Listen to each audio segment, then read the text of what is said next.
for today's video mga kabukid. So,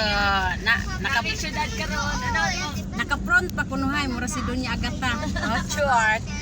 Oh, nauban ang ahong mga alaga, ang akong amo. Oh, tanaw mo. Oh. Hi mga kabukid. Wala din sa bukid. Wala may sa bukid, nami sa syudad. Oh. Oh, naamong professional driver. Oh, charot. Naakip ta si Kuya. So, mo ni amo ang kung gusto mo makuan. Sakay.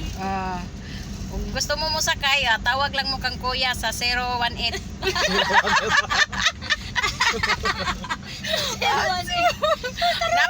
Napay tumoy di ay 091. Okay? Kontak lang mo sa kuan kang kuya. Kasi kaya nila luto, nagaog. Ayaw lang niyo na tayo kuan ha, loto. Sa suertres lang, upat ka number. Triple na para sa gugma ha. Okay. Okay, niabot na may unsa na ning ang dapita na nami sa kuan, syudad. Paingon mi sa Robinson, magpahayahay sa mi kay bugnaw magundong panahon na. Adto sa mi magpainit sa Robinson.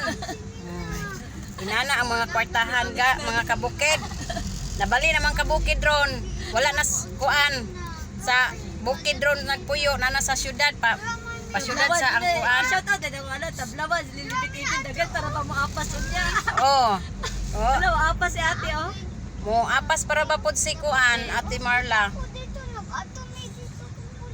Ahong kauban si Ma'am Lilibet Aidin, ang kuan pinakasakat nga vlogger. Unsa na ni among gikuan unsa na ni? Kung gusto mo request og mang-snack og kuan sa 7-Eleven, tawag lang mo sa 113. Maapas na si Marla. Tawag lang sa 113 7-Eleven. Mora to. I love you all.